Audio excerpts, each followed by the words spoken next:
দর্শক আমন্ত্রণ জানাচ্ছি TVN24 নিউজ নেটওয়ার্কের নিয়মিত আয়োজন দি ভিউজ অনুষ্ঠানে। আপনাদের সাথে আছি আমি এহসান জুয়েল।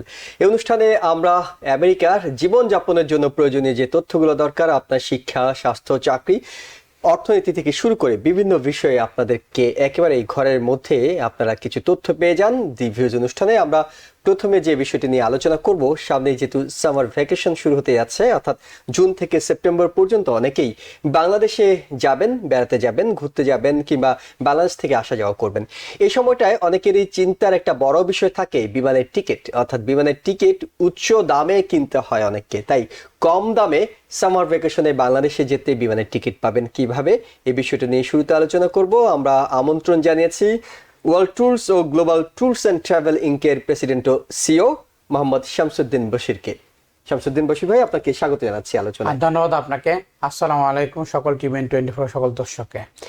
এবং এই অনুষ্ঠানের দ্বিতীয় পর্বে আমরা কথা বলবো প্রাকৃতিক দুর্যোগ, যেমন লস অ্যাঞ্জেলসে যে আগুনের ঘটনাটি হয়েছে, এইসব ক্ষেত্রে হোম এবং কমার্শিয়াল ইন্স্যুরেন্সের ক্ষেত্রে আপনারা ক্ষতিপূরণ পাবেন কিভাবে, সেই বিষয়টি নিয়ে কথা বলতে আমাদের সাথে যুক্ত হবেন ইব্রাহিম খলিল ইন্স্যুরেন্স এজেন্সির কর্ণধার Ibrahim Khalil.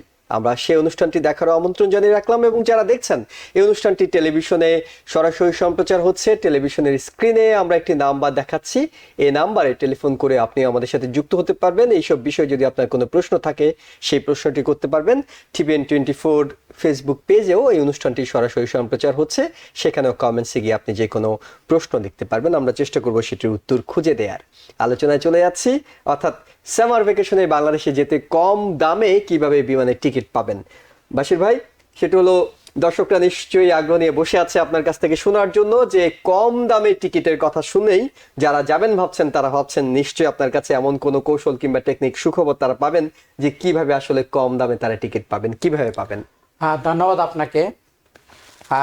Summer ভ্যাকেশনে school, college, ইউনিভার্সিটিগুলো একটা জুন থেকে সেপ্টেম্বর পর্যন্ত একটা ভ্যাকেশনে বন্ধ থাকে। এই ভ্যাকেশনে সমস্ত প্রবাসীরা বাংলাদেশে ভ্রমণ করতে চায়, বাংলাদেশ তো বিশ্বের যে কোনো দেশে ভ্রমণ করতে চায়। তো তাদের প্রতি আমার পরামর্শ হলো, আপনারা যদি সামার ভ্যাকেশনে টিকিট কাটতে চান, এখন থেকে প্রিপারেশন নিয়ে অতি দ্রুত স্বল্প সময়ের ভিতরে আপনার প্ল্যানটা ঠিক করে ভ্যাকেশনটা কনফার্ম করে আমাদের অনলাইন পোর্টালে এবং আমাদের অফিসে অথবা ঢাকা অফিসে যোগাযোগ করে আপনার ফ্লাইটটা বুক করে কম মূল্যে এখনই টিকিট কাটার উপযুক্ত সময়। আপনি যদি যত দেরি করবেন ততই আপনার ফ্লাইটের টিকিটটার দাম বেড়ে যাবে। আপনার একটা ফ্লাইটে 500 থেকে 700 বা 300 সিট ক্যাপাসিটি, ওই ফ্লাইটে যদি 300 সিট সোল্ড আউট হয়ে যায়, আপনি তো 300-এর পরে গিয়ে তো আর আপনি 400 জনের ভিতরে যদি পড়েন, তাহলে তো আপনার টিকিট পাবেন না। তাহলে আপনি যদি সামার ভ্যাকেশনে যেতে চান, কম মূল্যে টিকিট কাটতে চান, আপনাকে এই ফেব্রুয়ারি এবং জানুয়ারির ভিতরেই আপনার পছন্দের ফ্লাইটটি বুক করে আপনার সমস্ত টিকিটগুলো কনফার্ম করে এবং কনফার্ম সিট এবং কনফার্ম রিটার্ন টিকিট আপনি কনফার্ম করে ফেলতে হবে সবচেয়ে কম মূল্যে। এখন যদি আপনি টিকিটটা কনফার্ম করেন, তাহলে আপনাকে 1300 থেকে 1300 থেকে 1400 বা 1400 প্লাস রিটার্ন টিকিট কনফার্ম করতে পারেন। এটা যদি আপনি মে জুনিকে কনফার্ম করতে চান, আপনি 2000 থেকে 3000 টাকা আপনি টিকিট পাবেন না, অর্থাৎ অর্ধেক মূল্যে আপনি এখনই টিকিট কাটতে পারতেছেন। সেক্ষেত্রে আপনাদের সহজ কৌশল কিংবা কমন যে কৌশল, সেটি হলো আগে টিকিট কাটবেন। জি। কত আগে? অর্থাৎ আপনি বলছেন যে এখন কাটলে 1300-1400 এরকম পড়বে, যদি কেউ তারও আগে কাটতেন, অর্থাৎ কত আগে কেটে ফেলাটাকে আপনি মনে করছেন সহজ? 6 মান্থ, অনেকে 6 মান্থ, 7 মান্থ, 8 মান্থ আগে টিকিট কাটতেছে। আপনি 1 ইয়ার আগে টিকিট পারচেস করা যায়। আপনি যত দ্রুত, আপনি যত আর্লি পারচেস করবেন তত আপনি, অনেকেই টিকিট 1100 থেকে 1200 টাকা টিকিট করেছে অনেকে। এবং অনেকে এখনই আমরা কুয়েত এয়ারলাইন্সে আপনি যদি একটু সিট অ্যাভেলেবেল পাওয়া যায়, আমরা 1300 প্লাসে টিকিট কাটতে পারতেছেন। এই টিকিট আপনাকে কাটতে হবে 2000 থেকে 2500 টাকায়। এমিরেটসের টিকিট আপনি 1500 প্লাসে টিকিট কাটতে পারতেন, রিটার্ন টিকিট। কিন্তু এইটাই আপনার save, time save, money save করার উপযুক্ত সময় এই জানুয়ারি এবং ফেব্রুয়ারি মাস। এখনই আপনাদের উপযুক্ত সময় মানি সেভ করার। এই ক্ষেত্রে অনেকে যে বিষয়টা নিয়ে কনফিউজড থাকেন, তাদের কনফিউশনের জায়গাটা হলো যে তিনি একেবারে 100% শিওর তিনি যাবেন, তিনি হয়তো এখনই কেটে ফেলতে পারছেন। অনেকে সংশয়ে থাকেন যে ওই সময়টাতে তিনি যাবেন কি যাবেন না, সেই কারণে একটা কনফিউশন থেকে শেষের দিকে এসে টিকিটটা কাটার পরিকল্পনা করেন? কারণ এই লাভটা তো সবারই বোঝার কথা যে আগে কাটলে আমি কমে পাবো, তাই আগেই কাটি। কিন্তু আগে কাটতে পারেন না, কারণ তারা অনেকটা সংশয়ে থাকেন শেষ পর্যন্ত যাওয়া হবে তো, কোনো সমস্যা হলে ক্যান্সেল করলে কি হবে। এই ক্ষেত্রে যারা বিমানের টিকিট আগাম কাটবেন, তারা যদি শেষ মুহূর্তে ক্যান্সেল করতে চান, সেই ক্ষেত্রে তারা কেমন ক্ষতি? ধন্যবাদ আপনাকে খুব সুন্দর একটি প্রশ্ন করার জন্য। এইখানে এয়ারলাইন্সের রুলস প্রযোজ্য। প্রত্যেকটা টিকিটের উপর একটা ফেয়ার রুলস আছে। ওই ফেয়ার রুলস অনুসারে পেনাল্টিও নির্ধারণ করা থাকে। যদি আপনি ওই ফেয়ার রুলস অনুসারে কোনো টিকিট 200+, কোনো 300+, এই পেনাল্টি কেটে আপনার রেস্ট অফ অ্যামাউন্ট আপনি ফেরত পেয়ে যাবেন। 1 উইক থেকে 2 উইক্সের ভিতরে আপনি পেয়ে যাবেন। সেই ক্ষেত্রে কোন এয়ারলাইন্সের, অনেকেই যারা যাবেন তারা হয়তো আগাম কাটবেন, এমিরেটস, কুয়েত, কাতার, এই টিকিট এয়ারলাইন্সগুলো, বিমান বাংলাদেশ এয়ারলাইন্স, এর টিকিট আপনি রিফান্ড পেনাল্টি 200 থেকে সামথিং পার টিকিটে। আপনি রিফান্ড পেনাল্টি অ্যাডজাস্ট করে বাকি টাকা আপনি অবশ্যই ফেরত পাবেন। আপনি যদি আপনার জার্নিটা ক্যান্সেল করতে চান, আপনার ফুল টাকা কোনো ফুল টাকা বাদ যাবে না। ফুল টাকা থেকে আপনি মনে করেন আপনি পে করেছেন $1500, আপনার রিফান্ড পেনাল্টি $200, আপনি $1300 ব্যালেন্স আপনি পেয়ে যাবেন।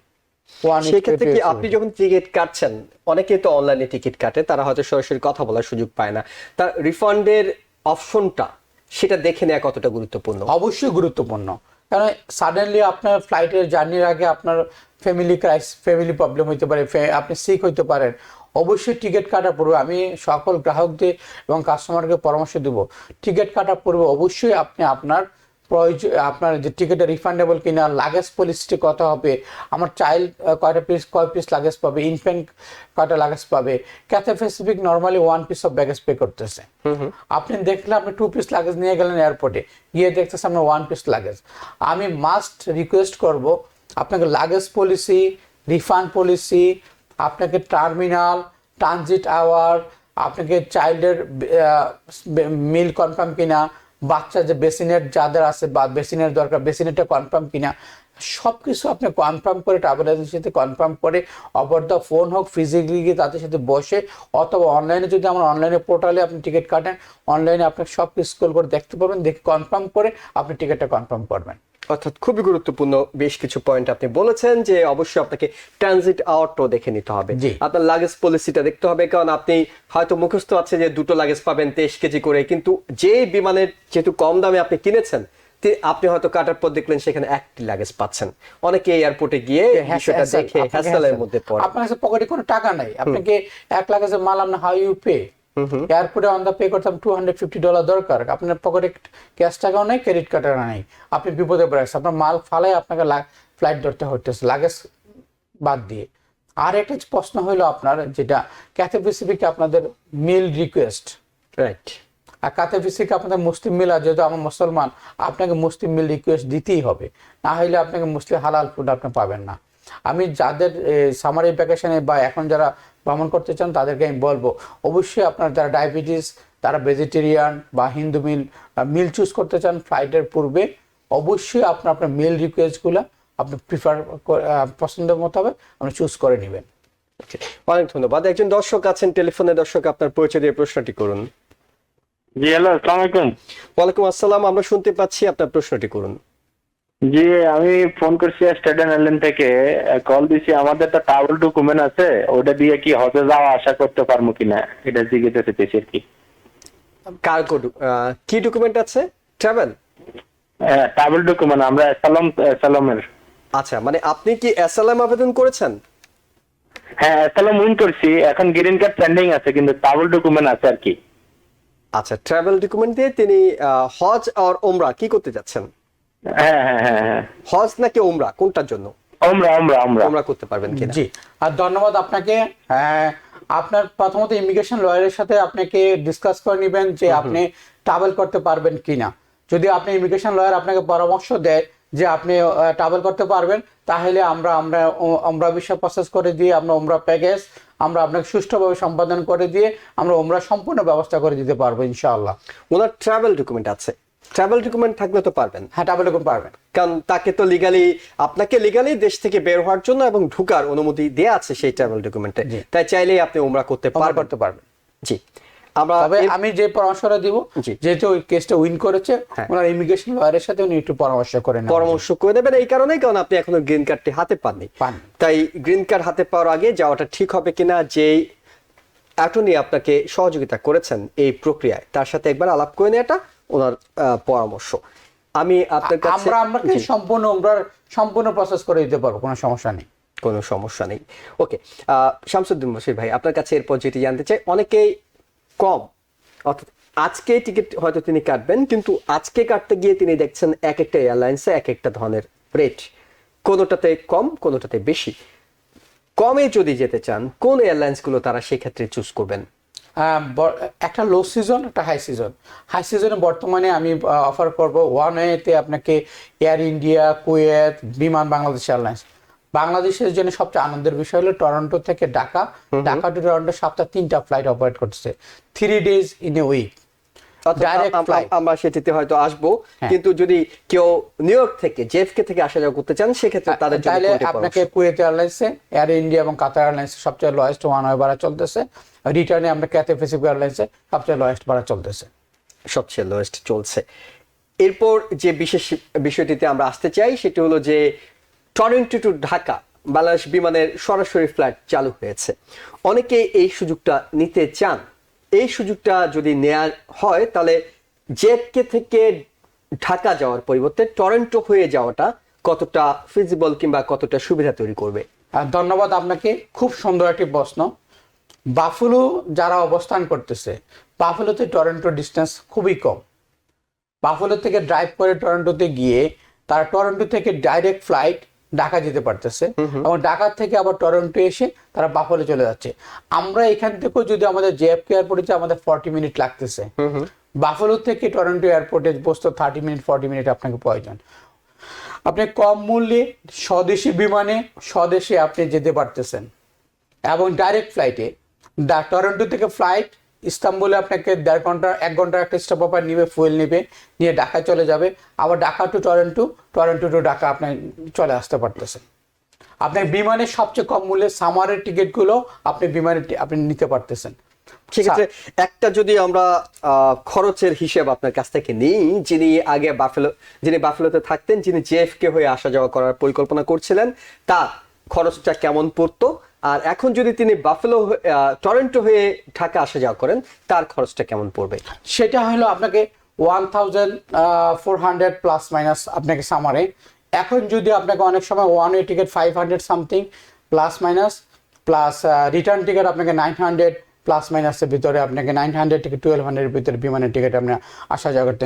তো আরও একটি সবচেয়ে বড় প্লাস পয়েন্ট এটা আপনাকে 1 ইয়ার মেয়াদি টিকিট। ওকে, এই টিকিটগুলো আপনাকে ম্যাক্সিমাম 1 ইয়ার পর্যন্ত আপনাকে রিটার্ন টিকিট আপনি কনফার্ম করতে পারবেন। কিন্তু যারা বাফেলো তাদের জন্য আপনার এই পরামর্শ, কিন্তু যারা নিউ ইয়র্কে থাকেন তারা আপনাকে এখান থেকে এয়ার কানাডায় বা যে কোনো ডোমেস্টিক ফ্লাইটে লাগোডিয়া আর জেএফকে থেকে টরন্টো যাবে, এই টিকিট যাবে, আবার টরন্টো থেকে ডোমেস্টিক ফ্লাইটে নিউ ইয়র্কে চলে আসবে। তাদের জন্য এটা সবচেয়ে কমফোর্টেবল জার্নি। খরচ কি কমে আসে? হ্যাঁ, খরচ অবশ্যই বেড়ে যায়। আমি কালকে আমি একটা বিজনেস ক্লাসের টিকিট দেখতেছি, $2700 রিটার্ন টিকিট বিজনেস ক্লাস বিমান বাংলাদেশ এয়ারলাইন্সে। আচ্ছা, $2700। কবেকার টিকিট এটা ফেব্রুয়ারি মাসে।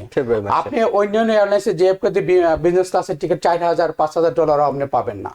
যদি আপনি টরন্টো টু লাগোডিয়া বা লাগোডিয়া টু টরন্টো, এখানে 200 থেকে 400 এর ভিতরে একটা টিকিট কেটে ফেললে আপনি কাটতে পারবেন। আর ওইখান থেকে আপনি যদি একটা ইকোনমি ক্লাস বা বিজনেস ক্লাসের টিকিট কাটেন, অ্যাভারেজের তুলনামূলক দেখা যাচ্ছে যে আপনাকে সবচেয়ে কম মূল্যে বিমান বাংলাদেশে আপনি ট্রাভেল করতে পারতেছেন। তবে সত্য প্রযোজ্য হলো যারা এই টিকিটটি অর্থাৎ টরন্টো হয়ে আসা যাওয়া করতে চান তাদেরকে অবশ্যই সিটিজেন হতে হবে অথবা গ্রিন কার্ডের সুযোগ থাকতে হবে। যারা স্টুডেন্ট ভিসায় আছেন কিংবা টুরিস্ট ভিসায় আছেন, অন্য কোনো ক্যাটাগরিতে আছেন, তারা এটার জন্য বাড়তি আপনাকে কানাডার ভিসাটাও নিতে হবে। রাইট, তিনি এই সুযোগটা পাচ্ছেন না। কিন্তু যারা সিটিজেন গ্রিন কার্ড হোল্ডার তারা চাইলে এই সহজ অপশনটা বেছে নিতে পারেন, অর্থাৎ জেএফকে থেকে টরন্টো চলে যাওয়া, সেখান থেকে সরাসরি বাংলাদেশ বিমানের ফ্লাইটে ঢাকা যাওয়া, যেটি কম খরচ হবে বলে আমাদের অতিথি শামসুদ্দিন বশির তিনি পরামর্শ দিচ্ছেন। আমরা বলছিলাম যে টিকিট কাটা বিষয়টা, অনেকে টিকিট কাটার হ্যাসেল, আপনাদের কাছে হয়তো সরাসরি যেতে হচ্ছে কিংবা টিকিট কাটার জন্য সরাসরি তিনি হয়তো নিজে খুঁজে যদি টিকিটটা কাটতে যান, আপনি যে অপশনগুলোর কথা বললেন, মিল, ট্রানজিট টাওয়ার অন্যান্য বিষয়গুলো নিয়ে Luggage policy, refund policy, হ্যাঁ এর থেকে সরাসরি হয়তো গিয়ে আপনাদের সাথে কথা বলে কাটা, কিংবা কোন কোন ওয়েতে আপনাদের টিকিটগুলো কাটা যাবে? ধন্যবাদ। আমরা বর্তমানে অনলাইন এবং অফলাইন দুইটাভাবেই আমরা সাপোর্ট দিচ্ছি। আমাদের অনলাইনে গিয়েও আপনার ক্রেডিট কার্ডের মাধ্যমে টিকিট কাটতে পারবেন, www.mybestfly.com এবং www.globaltravelbd.com। আমাদের ঢাকা অফিস ভিজিট করে অথবা ইউএস অফিসও ভিজিট করে আপনি আমাদের অফিস ভিজিট করে আমাদের টিকিট কাটতে পারেন। ওভার দ্য ফোনে আপনাদেরকে ভিজিট করে আপনি আমাদের টিকিট কনফার্ম করতে পারেন। আপনি আপনাদের ক্রেডিট কার্ডের মাধ্যমে পেমেন্ট করতে পারেন। আপনাদের ক্রেডিট কার্ডের জন্য আমরা কোনো এক্সট্রা চার্জ নিব না। আমাদের অনলাইনেও আপনার ক্রেডিট কার্ডে কোনো হিডেন কস্ট নাই। ডাইরেক্ট অফিসকে ভিজিট করলে আমাদের ক্রেডিট কার্ডে কোনো আমাদের এক্সট্রা কস্ট হবে না যদি আপনি ডাইরেক্টলি এয়ারলাইন্সকে পে করেন। ওকে, বিমানের টিকিট কাটার ক্ষেত্রে অফ সিজন অন সিজন এরকম একটা সিজনের কথা বলা হয়। কোন সিজনটাতে আসলে অফ সিজন যদি তারা কেটে রাখেন টিকিটটা, কোন সময়টা বছরের এই সময়টাতে আসলে আপনি জানেন যে আপনি ফ্লাই করবেন, সো আপনি এই সময়টাকে বেছে নেবেন যে টিকিটের দামটা কম? নর্মালি জানুয়ারি, ফেব্রুয়ারি, মার্চ, এপ্রিল এটা লো সিজনের ভিতরে থাকে। মে, জুন, জুলাই, আগস্টটা আমাদের হাই সিজন বলে আমরা গণ্য করি। এয়ারলাইন্সের ভাষায় এয়ারলাইন্স এটা হাই সিজন বলে গণ্য করা হয়। খুবই খুবই সহজ করে আপনি হয়তো বলে দিলেন যে কোন সময়টাতে করা উচিত। এরপর আমরা যে দর্শক প্রশ্ন করছিলেন হজ ওমরার বিষয়ে, সেই হজ ওমরার বিষয়টি একটু আপনাদের কাছে জানতে চাই। যারা ওমরা করতে যাবেন কিংবা যারা হজ করতে যাবেন তাদের ক্ষেত্রে নতুন কোনো নিয়ম আছে কিনা, ধন্যবাদ নতুন করে আপনাকে। কিছু যুক্ত হয়েছে কিনা? জি, বর্তমানে যারা উমরা করতে যাবেন ফেব্রুয়ারি 1 তারিখ থেকে ম্যানেজেটরি ভ্যাকসিন বাধ্যতামূলক। ফ্লাইটের 10 দিনের মধ্যে আপনাকে ম্যানেজেটরি ভ্যাকসিন নিতে হবে। যাদের 1 বছরের উপরে প্রত্যেকের জন্য ম্যানেজেটরি ভ্যাকসিন বাধ্যতামূলক। মানে যাদের বয়স 1 বছরের উপরে? হ্যাঁ, 1 বছরের উপরে নাকি? হ্যাঁ জি, যাদের বয়স 1 বছরের উপরে তারা ফ্লাইটের 10 দিনের মধ্যে আপনাকে ম্যানেজেটরি ভ্যাকসিনটা আপনাকে নিতেই হবে মাস্ট। এবং চেক ইন কাউন্টারের সময় আপনাকে ম্যানেজেটরি ভ্যাকসিনের কার্ডটা আপনাকে শো করে বোর্ডিং পাস নিতে হবে। উইদাউট ম্যানেজেটরি ভ্যাকসিন কার্ড আপনাকে এয়ারলাইন্স বোর্ডিং পাস ডিনাই করবে, আপনাকে কোনো বোর্ডিং পাস দিবেই না। আচ্ছা, এইটি বলছেন আপনি যারা সৌদি আরবে যাবে। সৌদি কিন্তু আরবে যারা বাংলাদেশ যাবে, লন্ডন যাবে, অন্যান্য সিটিতে যাবে, তাদের ক্ষেত্রে কি এই ধরনের কোনো বাধ্যকতা আছে? না, অনলি সৌদি আরবে যারা ভ্রমণ করবে, যে কোনো এয়ারলাইন্স, নট অনলি সৌদি আরব, যে কোনো এয়ারলাইন্সে ভ্রমণ করলে, সৌদি আরবে ভ্রমণ করলে আপনাকে মেনিনজাইটিস ভ্যাকসিন বাধ্যতামূলক। মেনিনজাইটিস ভ্যাকসিন ফ্লাইটের 10 দিনের মধ্যে নিতে হবে এবং এটা 3 বছর পর্যন্ত ভ্যালিড থাকবে।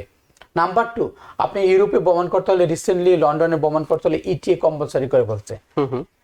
ইটিএ আপনাকে নিতে হবে ইউরোপের জন্য, লন্ডনের জন্য।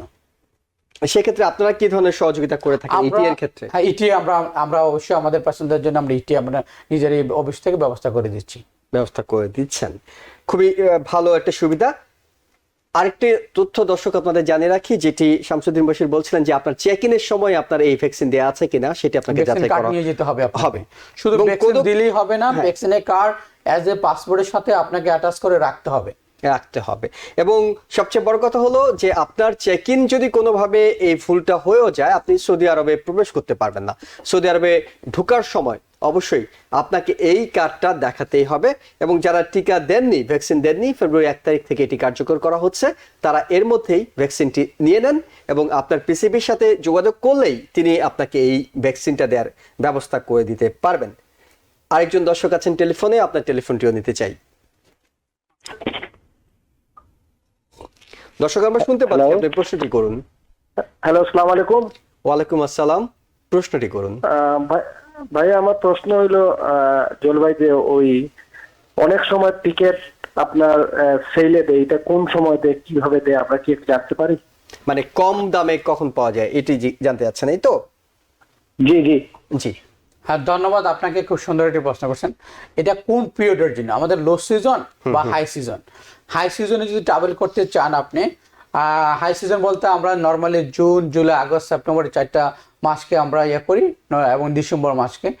হাই সিজনে টিকিট কাটতে গেলে আপনি normally 2 or 3 month or 4 month early টিকিটটা পারচেস করার চেষ্টা করবেন। যদি সামারে ট্রাভেল করতে চান আপনি জানুয়ারি, ফেব্রুয়ারি, জানুয়ারি, ফেব্রুয়ারিতে আপনি সামারের টিকিটগুলা কেটে নেবেন, তখন আপনাকে কম মূল্যে টিকিটটা কাটতে পারবেন। আমরা আমাদের সোশ্যাল মিডিয়া থেকে দুটো প্রশ্ন নিতে চাই। অ্যাপোলো হাফিজুর রহমান, তিনি প্রশ্ন করেছেন ক্যালিফোর্নিয়া থেকে কি কি সুবিধা আছে, অর্থাৎ আপনি বাফেলো থেকে সুবিধার কথা বলছিলেন, তাই ক্যালিফোর্নিয়া থেকে কি সুবিধা আছে? ক্যালিফোর্নিয়া থেকে ওখানে নিয়ারেস্ট যে ইন্টারন্যাশনাল এয়ারপোর্ট টেক্সাস বা নিয়ারেস্ট ইন্টারন্যাশনাল এয়ারপোর্ট থেকে টার্কিশের ডাইরেক্ট ফ্লাইট আছে, এমিরেটসের ডাইরেক্ট ফ্লাইট আছে, ওই ফ্লাইট টিকিটগুলো ওনারা টেক্সাস থেকে যারা আসেন তারা আমাদের পোর্টালে ভিজিট করে, অনলাইন পোর্টালে www.mybestflight.com ভিজিট করে ওনারা নিজস্ব ক্রেডিট কার্ডের মাধ্যমে পেমেন্ট করে ওনার টিকিট কেটে কনফার্ম টিকিট পেয়ে যাবে, অথবা কল করে আমাদের অফিস থেকে টিকিট সংগ্রহ করতে পারে। ওইখান থেকে টার্কিশ এয়ারলাইন্সে ওই স্পেশাল সেল চলতেছে, 3 পিস ব্যাগেজ আছে এবং ফেয়ারও অনেক লয়েস্ট ফেয়ার, ওইখান থেকে আপনার টার্কিশ এয়ারলাইন্সের টিকিটে ফ্লাই করতে পারতেছেন। আরেকটি প্রশ্ন নিতে চাই এমডি গোলাপ হোসেন, তিনি বলছেন সামার ভ্যাকেশনে টিকিট কাটলে আপনাদের এজেন্ট ফি কত? আমাদের কোনো এজেন্ট ফি নেই, শুধু আমরা এয়ারলাইন্স প্রাইস নিয়ে আপনাদেরকে সার্ভিস দিচ্ছি। আমরা এয়ারলাইন্সের অথরাইজ হোলসেল এজেন্ট। আপনি জেনে আনন্দিত হবেন যে আমরা এআরসি এবং আইটি অ্যাপ্রুভ ইউএসএ এবং আমরা আইআইটি অ্যাপ্রুভ এবং বাংলাদেশ সিভিল এভিয়েশন কর্তৃক অ্যাপ্রুভ ঢাকা আমাদের ট্রাভেল এজেন্সি। আমরা আপনাদেরকে সেবা দিয়ে যাচ্ছি, আমাদের সেবাই আমাদের মূল লক্ষ্য, আমাদের এজেন্সি ফি আমাদের মূল লক্ষ্য না। ঠিক, সেক্ষেত্রে নিঃসন্দেহে দর্শক আপনাদের প্রশ্নগুলোর উত্তর পেয়েছেন।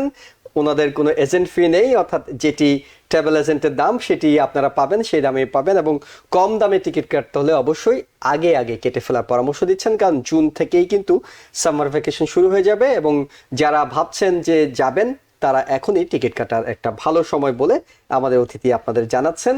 আপনাকে অসংখ্য ধন্যবাদ আমাদের স্টুডিওতে এসে সময় দেওয়ার জন্য, দর্শকদের গুরুত্বপূর্ণ তথ্যগুলো দেওয়ার জন্য। একেবারে শেষ মুহূর্তে যদি কিছু বলতে চান আমরা একটা বিরতিতে যাব। ধন্যবাদ আপনাকে, ধন্যবাদ সকল দর্শকের যারা প্রশ্ন করেছেন তাদেরকে অসংখ্য ধন্যবাদ। তবে আমি একটি কথা বলতে চাই, আপনারা আমাদেরকে কল করুন অথবা আমাদের অফিসে ওয়েবসাইট ভিজিট করুন। আমাদের প্রাইসটা যদি লয়েস্ট হয় অন্যান্য এয়ারলাইন্স, অন্যান্য ওয়েবসাইট, অন্যান্য ট্রাভেল এজেন্সি লয়েস্ট হইলে আমাদের সার্ভিসটা যদি আপনি বেটার মনে করেন তাহলে আমাদের ওয়েবসাইট ভিজিট করে বা আমাদের সরাসরি কল করে আমাদের সাথে যোগাযোগ করতে পারেন, বা আপনাদের যে কোনো পরামর্শ আমরা সাদরে গৃহীত করা হবে। ধন্যবাদ সকলকে। জি, অনেক ধন্যবাদ। আরেকটি প্রশ্ন করেছেন Faruk Ahmed, how much penalty for changing date? এটি অলরেডি আমরা আলোচনা করেছি, আমাদের এই অনুষ্ঠানটি ফেসবুক এবং ইউটিউবে থাকবে, আপনি সেখানেও এটি দেখে নিতে পারবেন। অনেক ধন্যবাদ শামসুদ্দিন বশির আপনাকে আমাদের স্টুডিওতে এসে গুরুত্বপূর্ণ সময় দেওয়ার জন্য। দর্শক, আমরা একটা ছোট্ট বিরতিতে যাচ্ছি, বিরতির পর ফিরবো। আমরা যে বিষয়টি নিয়ে কথা বলবো, প্রাকৃতিক দুর্যোগে যদি আপনি পড়েন তবে আপনার হোম এবং কমার্শিয়াল ইন্স্যুরেন্সে ক্ষতিপূরণ পাবেন কিভাবে, এই বিষয়টিতে কথা বলতে আমাদের সাথে যুক্ত হবেন ইব্রাহিম খলিল ইন্স্যুরেন্স এজেন্সির কর্ণধার ইব্রাহিম খলিল। আপনাদের আমন্ত্রণ থাকলেও সঙ্গে থাকুন।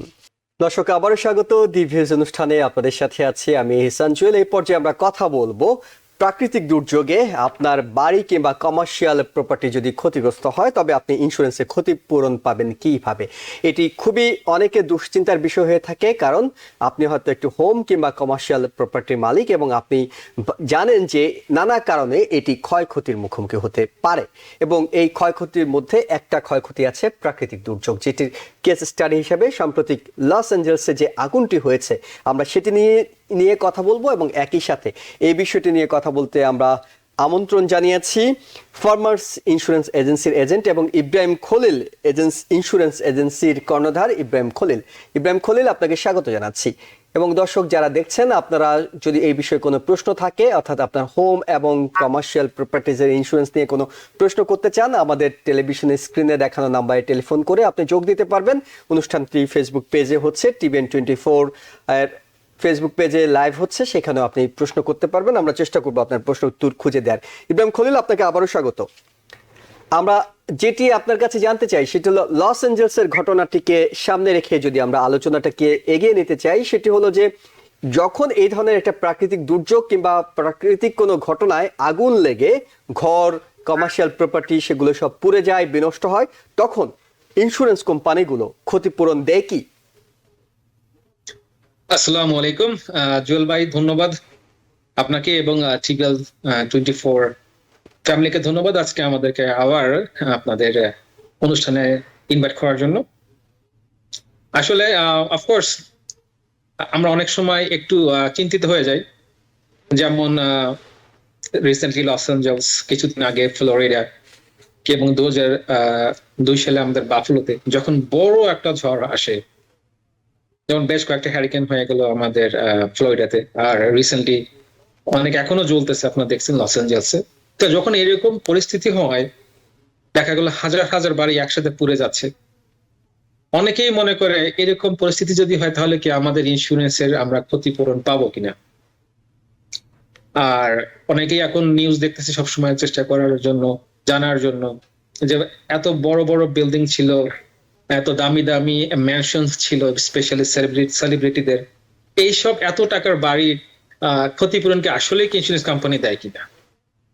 আসলে অফকোর্স আপনাদের চিন্তা করা দরকার নেই। যে কোনো ধরনের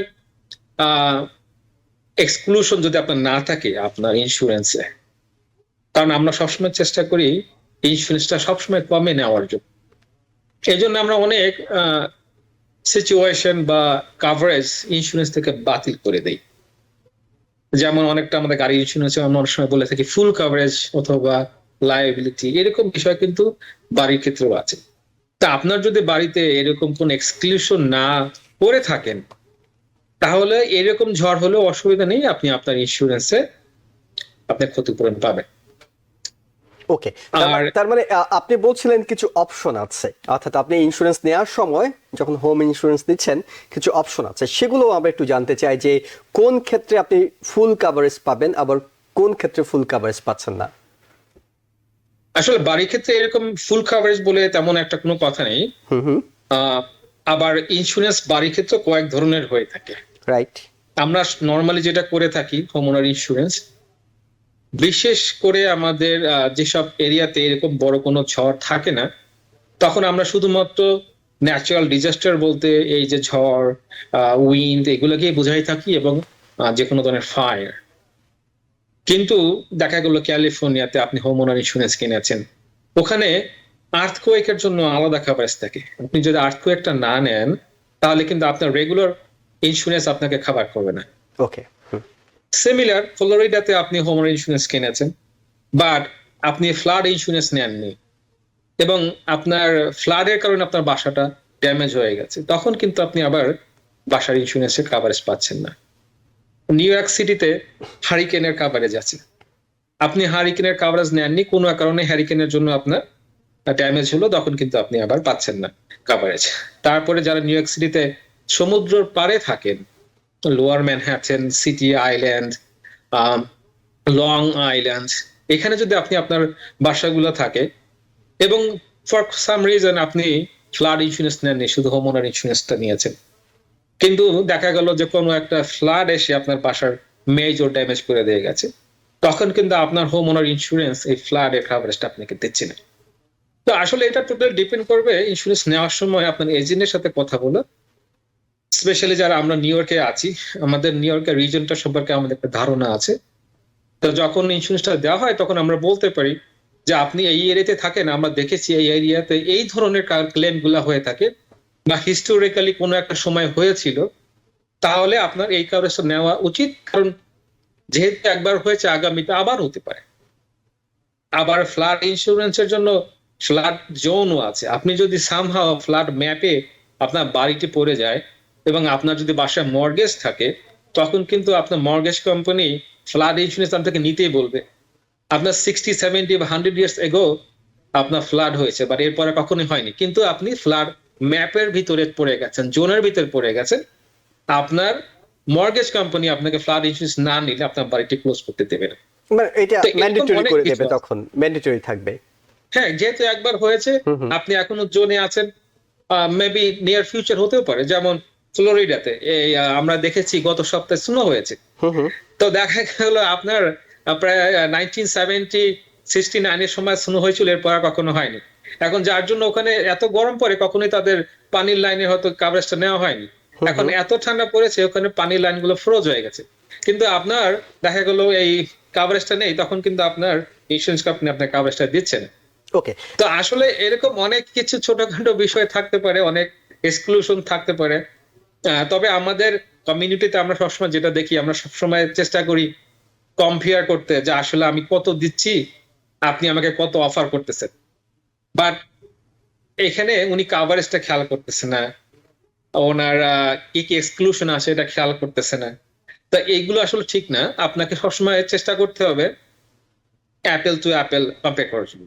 ওকে। আপনাকে আমি কি কাভারেজটা দিচ্ছি, এটা কি ভালো কাভারেজ কিনা। এখন আপনি কোথাও 20 টাকা কমে পেয়েছেন, বা সেখানে ওই যেটা বললাম ওয়াটার ব্যাকআপ বন্ধ করে দিয়েছে, এখন সামনে আপনার বাসার নিচে সাব পাম্পটা বন্ধ হয়ে গেল, পানি জমে গেছে, এবং নিচে অনেক কিছু নষ্ট হয়ে গেছে, তখন আপনি কাভারেজটা ছিল না, আপনি কিন্তু কোনো ক্ষতিপূরণ পাচ্ছেন না। কিন্তু তো এই এটা জন্য এটা আপনার সবসময়- খুবই গুরুত্বপূর্ণ একটা বিষয়, যেটি হয়তো আপনি শুরুতে কার ইন্স্যুরেন্সের কথা উদাহরণ হিসেবে বলছিলেন। যারা কার ইন্স্যুরেন্স নিতে যান তারা কিন্তু এক ধরনের দ্বিধায় ভোগেন যে অনেক কোম্পানি, কোনটা আমি দেব, কোনটার ভালো কাভারেজ। একইভাবে হোম ইন্স্যুরেন্সের ক্ষেত্রে তো অনেক কোম্পানি, অনেক এজেন্ট তাদেরকে অফার দিয়ে থাকেন। তিনি কিভাবে বুঝবেন তিনি যেটি নিচ্ছেন, বিশেষ করে ফার্স্ট টাইম হোম বায়ার যারা, তাদের হয়তো আগে হোমের এই অভিজ্ঞতাটা নেই, তিনি হয়তো দীর্ঘদিন রেন্টারে থেকেছেন, তিনি জানেন না কিভাবে হোম ইন্স্যুরেন্সটা নিতে হয়। তারা কিভাবে, কোন ক্যাটাগরিগুলো, কোন ক্যারেক্টারিস্টিক্সগুলো দেখে বুঝবেন যে না, এই এজেন্সি যেটি আমাকে অফার করছে সেটি অনেক বেশি ভালো? আপনার অভিজ্ঞতা থেকে আপনার কাছে শুনতে চাই। যে আমাদের আসলে এই ধরনের প্রশ্ন অনেক পেয়ে থাকি, যেহেতু আমাদের বাফলোতে অনেক বড় একটা কমিউনিটি গ্রো হইতেছে, এখনো বিভিন্ন জায়গা থেকে মানুষ আসতেছেন। এবং আজকেও আমাদের প্রায় প্রায় 5টা আমরা ক্লায়েন্ট পেয়েছি যারা রিসেন্টলি ক্লোজ করবেন তাদের বাসা। তো তাদের এরকমই কোশ্চেন থাকে যে ভাই আমি তো কখনো বাড়িওয়ালা ছিলাম না, আমি এখন ইন্স্যুরেন্স নিতেছি, আমার ইন্স্যুরেন্সটা কি ঠিক আছে কিনা। তো এখন এরকম কোশ্চেনের আসলে তো ওরকম এক্সাক্ট অ্যান্সার হবে না, কারণ প্রতিটা লোকের জন্য ডিফারেন্ট ডিফারেন্ট ভাবে কাভারেজটা আমরা অফার করি। যেমন যে ব্যক্তির বাসাটা আছে অনেক পুরাতন, 1900 এর বাসাটা কিনেছে $100,000 দিয়ে, আর অন্য একজন একটু ভালো বাসা কিনেছেন $700,000 দিয়ে, দুজনকে তো আমরা সেম খাবার সবসময় অফার করব না। কারণ এগেন বাসার জন্য আমরা বুঝতে পারতেছি যে বাসাটা একদম ব্র্যান্ড নিউ, যে বাসাটা বেসমেন্ট নাই, সেখানে তো ওয়াটার ব্যাকআপ দেওয়ার প্রশ্নই আসে না, কারণ আপনার তো ওখানে কিছু নেই। তো এই জন্য আপনি যে কোশ্চেনটা করতে পারেন সেটা হলো যে ভাই আমার বাসাটায় আমরা ফ্যামিলি মেম্বাররা থাকতেছি বা আমি ভাড়া দিচ্ছি, আমার নেইবারহুডটা এরকম, আমি থাকি অমুক চিপ করে, আমার জন্য কি কি কাভারেজটা নিলে আমার মনে হয় আমার ফাইন্যান্সিয়াল কোনো ক্ষতি হবে না। তখন আমরা আপনাকে বলতে পারি ওকে আপনি তো আছেন এই এরিয়াতে, আমরা এই এরিয়াতে দেখছি এই ধরনের ক্লাইম হইতেছে, তাহলে আপনার ফায়ার ড্যামেজের সাথে এই কাভারেজটা নেওয়া উচিত। যেমন আপনি হয়তো আছেন আপনার বাসার পাশে একটি লেক আছে, তো মোস্ট লাইকলি আপনার বাসায় সাবপাম্প আছে, কারণ যেহেতু পানির বডির পাশে থাকেন আপনার এখানে পানি আসতেই পারে, তখন আমরা আপনাকে ওয়াটার ব্যাকআপটা দিচ্ছি। আপনার বাসাটা আছে এমন একটা রিজনে, যেমন এখানে হ্যামবার্গ বলে একটা জায়গা আছে যেখানে লেকের খুবই পাশে অনেক বাঙালি থাকে, খুবই সুন্দর জায়গা সামারে, বাট অফকোর্স উইন্টার টাইমে কিছু অসুবিধা হয়েই থাকে। তখন আপনাকে আমরা বলতে পারি ঠিক আছে আপনার বাসার ওয়াটার সাপ্লাই লাইন গুলোকে আপনি কভার করে রাখেন।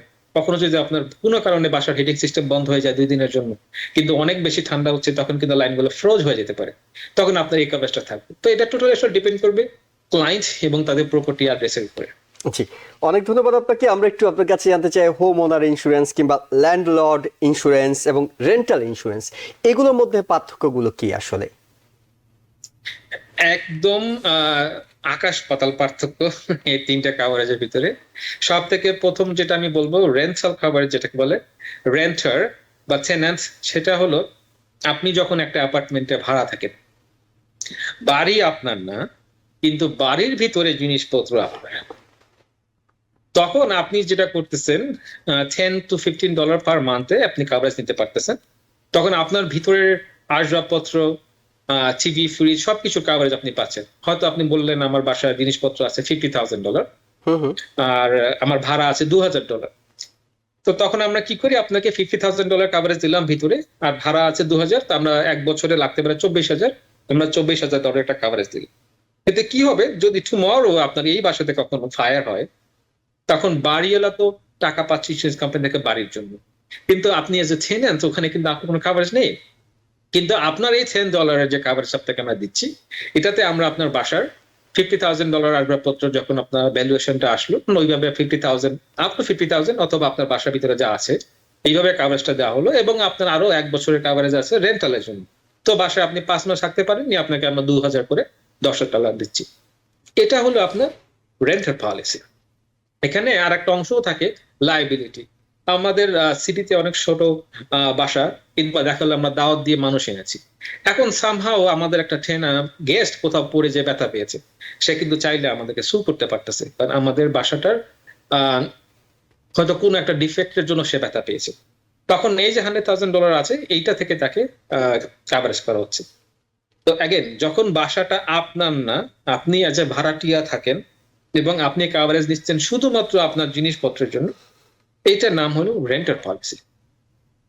এরপরে আপনি যখন বাসার ওনার এবং নিজের বাসাতে আপনি নিজে থাকতেছেন, ওইটাকে আমরা বলি হোম ওনার পলিসি। এই পলিসিটার দাম তুলনামূলক কম। অফকোর্স রেন্টার পলিসি তো ডিফারেন্ট, ওখানে ধরো বাড়ির কাভারেজ নাই, এই জন্য ওটা $10 কথার কথা। কিন্তু যখন হোম ওনার হচ্ছে, এটাতে আপনার আসতেছে $50 থেকে $100। আমি বেসিক্যালি বলতেছি আমাদের গ্রেটার বাফলো এরিয়ার জন্য। নিউ ইয়র্ক সিটিতে একটু বেশি আসবে, ওখানে $150 থেকে $250 মতো চলে আসতেছে, যে ডিপেন্ডিং অন আপনার বাসার ভ্যালুয়েশন Zip বা code কোথায় এর আছে উপরে। তার উপরে। জি। তখন আপনার বিল্ডিং কাভারেজ দিচ্ছে, আপনার ভিতরে জিনিসপত্রের কাভারেজ দিচ্ছে, আপনার যদি ভাড়াটিয়া থাকে তার লায়াবিলিটি, এবং আপনার প্রপার্টি লায়াবিলিটি সহ আপনাকে কাভারেজ দেওয়া হইতেছে। এটা হলো হোম ওনার পলিসি। আপনিও ওনার, আপনি থাকেন সাথে, অত ভাড়াটিয়াও থাকে, সেটা হলো হোম ওনার পলিসি। সেই ক্ষেত্রে কি এরপরে- ভাড়াটিয়ারা এই হোম ওনার ইন্স্যুরেন্সের অধীনে, অর্থাৎ তার যে বাসার ভিতরে ফার্নিচার কিংবা অন্যান্য বিষয়গুলো, তিনিও কি এই সুবিধাটা পাবেন? না, তিনি পাবেন না। তিনি কারণ- পাবেন না, তার তার আসবাবপত্র তো আমার বাড়িওয়ালার না। রাইট? তো এই ইন্স্যুরেন্সটা কাভার করতেছে আমার পার্সোনাল প্রপার্টি, তো টেনান্টের জন্য করবে না। কিন্তু টেনান্ট নিবে ওই যে প্রথমে বললাম রেন্টার পলিসি, উনি নেবেন রেন্টার পলিসি, তাহলে ওনার জিনিসপত্রের কাভারেজ ইন্স্যুরেন্স কোম্পানি দিচ্ছে। হুম হুম। আর একটা হলো, আপনি বাড়ির মালিক কিন্তু আপনি এই বাসায় থাকেন না, আপনি হয়তো অন্য কোথাও থাকেন, বা আপনার আরেকটা বাড়ি আছে, কিংবা অনেকেই আছে নিউ ইয়র্ক সিটিতে থাকেন কিন্তু অন্য অন্য শহরে বাড়ি কিনেছেন, বাট এখন উনি যাননি। ওই বাসাগুলোতে উনি করবেন ল্যান্ডলর্ড পলিসি। তখন কি হবে, ওনার বিল্ডিং এর কাভারেজ থাকবে, কিন্তু ওখানে পার্সোনাল প্রপার্টি কাভারেজ থাকবে না, কারণ ওখানে তো আপনার পার্সোনাল কোনো প্রপার্টি নেই। প্রপার্টি গুলো যেগুলো আছে ভিতরে, সেগুলো হলো আপনার টেনান্টের, বাট ওখানে আপনার পার্সোনাল লাইবিলিটিটাও আছে। স্পেশালি যারা রচেস্টার, সিরাকিউজ, বিংহ্যাম্পটন বা আলবানিতে, বাফলোতে বাড়ি কিনতেছেন, এইসব এরিয়াতে কিন্তু অনেক স্নো হয়, হুম হুম। এবং আপনার স্নোটা তো আপনি ওখানে নেই, আপনার টেনান্ট হয়তো পরিষ্কার করেনি, বা আপনার ম্যানেজমেন্ট কোম্পানি এসে পরিষ্কার করেনি। এখন কোনো একটা পথচারী ওখান থেকে হাঁটতে গিয়ে পড়ে গেল, এখন আসলে কিন্তু যেহেতু আপনার প্রপার্টিতে পড়েছে, এটা লায়াবিলিটি কিন্তু আপনার। এবং শুধুমাত্র পথচারী না, আমাদের কিছুদিন আগে এরকম ক্লায়েন্টের সাথে হয়েছে, ওনার বাসার সিঁড়িটা খুব একটা ভালো ছিল না, তো ওনার বাসায় ইউপিএস ডেলিভারি দিতে আসছিল, তো যখন সিঁড়ি দিয়ে ইউপিএস উঠতে গিয়েছিল, ড্রাইভারটা পড়ে যায় সিঁড়িটা ভেঙে, এন্ড অফকোর্স তখন ড্রাইভার বাড়িওয়ালাকে সু করে দেয়। বাট লাকিলি তার ইন্স্যুরেন্স ছিল, তার ইন্স্যুরেন্স থেকে এই কাভারেজটা দেওয়া হয়েছে। বাট ওনার যদি ইন্স্যুরেন্স না থাকতো, ওনাকে পার্সোনালি সেটা পে করতে হতো। পার্সোনালি পে করতে হতো। Correct. এই ক্ষেত্রে খুব গুরুত্বপূর্ণ একটা প্রশ্ন আপনার কাছে করব, আমাদের হাতে যদি সময় খুব কম, আমরা সংক্ষেপে দু একটা প্রশ্ন নেওয়ার চেষ্টা করি আপনার কাছে। সেটা হলো, ভাড়াটিয়ারা যখন কোন একটা বাড়ি ভাড়া নিতে যান, তারা সেই বাড়ির ইন্স্যুরেন্স কতটা ভালো, কোন কোন বিষয়গুলো আছে, এটা দেখা কি কোনো গুরুত্ব বহন করে? তার কি কোনো লাভ আছে? না, আপনার অ্যাজ এ টেন্যান্ট, আপনার বাড়িওয়ালার ইন্স্যুরেন্স আছে কিংবা নেই, এটার সাথে আপনার কোনো সম্পর্ক নেই। তবে যেহেতু আপনার জিনিসপত্র সেই বাসার ভিতরে থাকবে, হুম হুম। আপনার উচিত হবে আপনার নিজেরও একটা কাভারেজ নিয়ে রাখা। কারণ অ্যাগেন, এই সিচুয়েশন আপনারও হতে পারে হতে যে পারে। আপনার বাসায় কোনো একটা ডেলিভারি ড্রাইভার, পিজা ড্রাইভার আপনার বাসায় ডেলিভারি করতে আসছে, এবং তার ওখানে কোনো একটা আপনাকে- সমস্যার কারণে আপনি এই সুবিধাটা আপনি পরিষ্কার করেছেন। এরপর আপনার কাছে যেটি জানতে চাই সেটা হলো, এই 27 জানুয়ারি থেকে ট্যাক্স সিজন শুরু হচ্ছে। অনেকেই জিজ্ঞেস করেন যে তারা যদি ইন্স্যুরেন্স থেকে যে টাকাটা পাবেন, সেটার কি ট্যাক্স দিতে হবে? এখানে অ্যান্সার ইয়েস এবং নো, বোথ। ওকে। কিন্তু যখন কথার কথা আপনার গাড়ির বা আপনার বাড়ির কোনো ধরনের আপনার ক্লেম হইলো, বা সে ক্ষতিপূরণটা দিয়ে আপনি আপনার বাসা বা গাড়ি রিপেয়ার করেছেন, এখানে আপনি এক্সেস কোনো টাকা পাননি, এই টাকাটার কোনো ট্যাক্স লায়াবিলিটি নেই। কিন্তু এখানে যদি পেইন অ্যান্ড সাফারিং থাকে গাড়ির ইন্স্যুরেন্সের অ্যাক্সিডেন্টে, ওটারও কোনো ট্যাক্স লায়াবিলিটি নেই। কিন্তু যারা মনে করেন ট্যাক্সি চালায় বা কোনো একটা কাজ করতেছিল, ওই সময় অ্যাক্সিডেন্ট হয়েছে এবং 4 মাস কাজ করতে পারিনি, তখন এই 4 মাসের ইনকামটা সে ইন্স্যুরেন্স ক্লেম করে ওখান থেকে নিয়েছে। শুধুমাত্র ওই লস্ট ওয়েজ যেটাকে বলে, ওই অংশটা ট্যাক্স লায়াবিলিটি থাকে। তো যদি আপনার চেকে লেখা না থাকে যে আসলে কোন পোর্শনটা আপনার এই লস্ট ওয়েজ আপনার উচিত হবে, আপনার অ্যাটর্নির সাথে কথা বলা, সে বলে দিবে যে ওকে তোমাকে $100,000 দেওয়া হলো পেইন এন্ড সাফারিং, $20,000 দেওয়া হয়েছে গাড়ি রিপেয়ারের জন্য, $20,000 দেওয়া হয়েছে লস্ট ওয়েজের জন্য। তখন ওই $20,000 লস্ট ওয়েজ এই অংশটা আপনি রিপোর্ট করবেন ট্যাক্স ট্যাক্স দিতে রিটার্নে। হবে। কারেক্ট। অনেক ধন্যবাদ ইব্রাহিম খলিল। আমাদের সময় শেষ হয়ে গেছে। আমরা বেশ কিছু গুরুত্বপূর্ণ তথ্য আপনার কাছ থেকে পেয়েছি এবং ধারাবাহিকভাবে এর আগে অ্যাক্সিডেন্টের ক্ষেত্রে আপনি যেমন ইন্স্যুরেন্সের তথ্যগুলো দিয়েছেন, সামনের দিনগুলোতে নিঃসন্দেহে আমরা অন্য কোনো বিষয় নিয়ে আপনার কাছ থেকে বিস্তারিত জানবো। আপনাকে ধন্যবাদ জানাচ্ছি আপনার গুরুত্বপূর্ণ সময়ের জন্য এবং দর্শক যারা দেখছিলেন সবাইকে ধন্যবাদ জানিয়ে শেষ করছি আজকের মতো। ভালো থাকবেন। TBN 24 টেলিভিশন দেখতে আজই কল করুন 7187776556। লগ ইন করুন www.totalcablebd.com। নিউ ইয়র্ক থেকে সম্প্রচারিত TBN 24 টেলিভিশন বিশ্বজুড়ে বাঙালির কণ্ঠস্বর।